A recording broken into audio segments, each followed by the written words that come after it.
ಎಲ್ರಿಗೂ ಸ್ವಾಗತ. ಗ್ರಹಗಳು ಕಾಲಕಾಲಕ್ಕೆ ರಾಶಿಯನ್ನು ಬದಲಾಯಿಸುತ್ತಲೇ ಇರುತ್ತವೆ. ಬುಧವನ್ನು ಗ್ರಹಗಳ ರಾಜಕುಮಾರ ಎಂದು ಪರಿಗಣಿಸಲಾಗುತ್ತದೆ. ಗ್ರಹಗಳ ಪೈಕಿ ಬುಧ ಕಡಿಮೆ ದಿನಗಳಲ್ಲಿ ರಾಶಿಯನ್ನು ಬದಲಾಯಿಸುತ್ತಾನೆ. ಇದು ಬುದ್ಧಿವಂತಿಕೆ, ಮಾತು, ಅಧ್ಯಯನಗಳು, ವ್ಯವಹಾರದ ಅಂಶವಾಗಿದೆ. ಅದರಂತೆ ಈ ಬುಧನು ಮಿಥುನ ಮತ್ತು ಕನ್ಯಾ ರಾಶಿಯವರ ಅಧಿಪತಿಯೂ ಆಗಿದ್ದಾನೆ. ಪ್ರಸ್ತುತ ಬುಧನು ಸಿಂಹರಾಶಿಯಲ್ಲಿ ಸಂಚರಿಸುತ್ತಿದ್ದಾನೆ. ಸೆಪ್ಟೆಂಬರ್ನಲ್ಲಿ ಬುಧ ತನ್ನದೇ ಆದ ಕನ್ಯಾ ರಾಶಿಯನ್ನು ಪ್ರವೇಶಿಸುತ್ತಾನೆ. ಬುಧನು ಸ್ವಂತ ರಾಶಿಯನ್ನು ಪ್ರವೇಶಿಸುವುದರಿಂದ ಭದ್ರ ರಾಜಯೋಗ ರೂಪುಗೊಳ್ಳುತ್ತದೆ. ಈ ರಾಜಯೋಗದ ಪ್ರಭಾವ ಎಲ್ಲಾ ರಾಶಿಗಳಲ್ಲಿ ಕಂಡುಬಂದರೂ ಕೆಲವರಿಗೆ ಈ ಯೋಗದಿಂದ ಅದೃಷ್ಟದ ಬಾಗಿಲು ತೆರೆಯಲಿದೆ. ಇದರಿಂದಾಗಿ ಕೆಲ ರಾಶಿಯವರಿಗೆ ವೃತ್ತಿ ಮತ್ತು ವ್ಯವಹಾರದಲ್ಲಿ ಉತ್ತಮ ಪ್ರಗತಿಗೆ ಅವಕಾಶಗಳಿವೆ. ಹಾಗಾದರೆ ಈಗ ಬುಧ ಗ್ರಹದಿಂದ ರೂಪುಗೊಂಡ ಭದ್ರ ರಾಜಯೋಗವು ಯಾವ ರಾಶಿಯವರಿಗೆ ಅದೃಷ್ಟ ತರಲಿದೆ ಎನ್ನುವುದನ್ನು ನೋಡೋಣ ಬನ್ನಿ.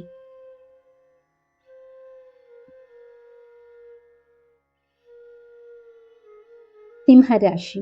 ಭದ್ರ ರಾಜಯೋಗ ಸಿಂಹರಾಶಿಯ 2ನೇ ಮನೆಯಲ್ಲಿ ರೂಪುಗೊಳ್ಳುತ್ತಿರುವುದರಿಂದ ಸೆಪ್ಟೆಂಬರ್ ತಿಂಗಳಲ್ಲಿ ಈ ರಾಶಿಯವರಿಗೆ ಜಾಕ್ಪಾಟ್ ಹೊಡೆಯುತ್ತದೆ. ಅದೃಷ್ಟದ ಸಂಪೂರ್ಣ ಬೆಂಬಲ ಇರಲಿದೆ. ಕೆಲಸದಲ್ಲಿ ಯಶಸ್ಸನ್ನು ಇದು ತರುತ್ತದೆ. ಈ ಸಮಯ ಕೆಲಸ ಮಾಡುವವರಿಗೆ ಉತ್ತಮವಾಗಿರುತ್ತದೆ. ಹೊಸ ಆದಾಯದ ಮೂಲಗಳನ್ನು ಸೃಷ್ಟಿಸಲು ಅವಕಾಶವಿರುತ್ತದೆ. ಮಾತಿನ ಮೂಲಕ ನೀವು ಅನೇಕ ವಿಷಯಗಳನ್ನು ಸಾಧಿಸುವಿರಿ.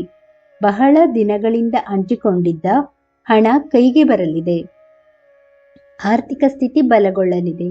ಸಮಾಜದಲ್ಲಿ ನಿಮ್ಮ ಸ್ಥಾನಮಾನ ಹೆಚ್ಚಾಗುತ್ತದೆ.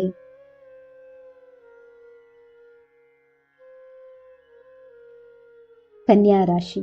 ಭದ್ರ ರಾಜಯೋಗ ಕನ್ಯಾ ರಾಶಿಯ ಮೊದಲನೆಯ ಮನೆಯಲ್ಲಿ ರೂಪುಗೊಳ್ಳುವುದರಿಂದ ಈ ರಾಶಿಯವರ ವ್ಯಕ್ತಿತ್ವ ಸುಧಾರಿಸುತ್ತದೆ. ಹಠಾತ್ ಆರ್ಥಿಕ ಲಾಭವೂ ದೊರೆಯುತ್ತದೆ. ಸಮಾಜದಲ್ಲಿ ಮೌಲ್ಯ ಮತ್ತು ಗೌರವ ಹೆಚ್ಚಾಗುತ್ತದೆ. ಕಚೇರಿಯಲ್ಲಿ ನಿಮ್ಮ ಕಾರ್ಯಕ್ಷಮತೆ ಸುಧಾರಿಸುತ್ತದೆ. ವಿವಾಹಿತರ ಜೀವನ ತುಂಬಾ ಸಂತೋಷದಿಂದ ಕೂಡಿರುತ್ತದೆ. ಅವಿವಾಹಿತರಿಗೆ ಒಳ್ಳೆಯ ವರ ಸಿಗಲಿದ್ದಾರೆ.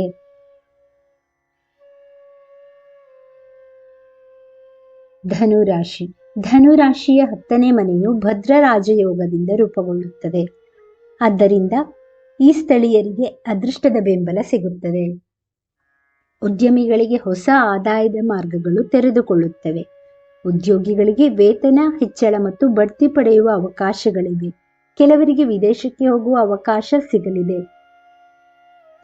ಉದ್ಯೋಗದ ನಿರೀಕ್ಷೆಯಲ್ಲಿರುವವರಿಗೆ ಉತ್ತಮ ಉದ್ಯೋಗ ದೊರೆಯಲಿದೆ. ಸಂಗಾತಿಯೊಂದಿಗಿನ ಸಂಬಂಧ ಸುಧಾರಿಸುತ್ತದೆ. ವಿದ್ಯಾರ್ಥಿಗಳು ಪರೀಕ್ಷೆಯಲ್ಲಿ ಅಧಿಕ ಅಂಕ ಗಳಿಸುತ್ತಾರೆ.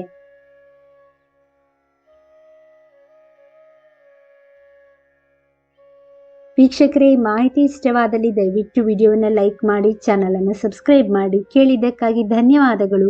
Thank you for watching. Please like, share, comment and subscribe to ಐಶ್ವಾಡಿ.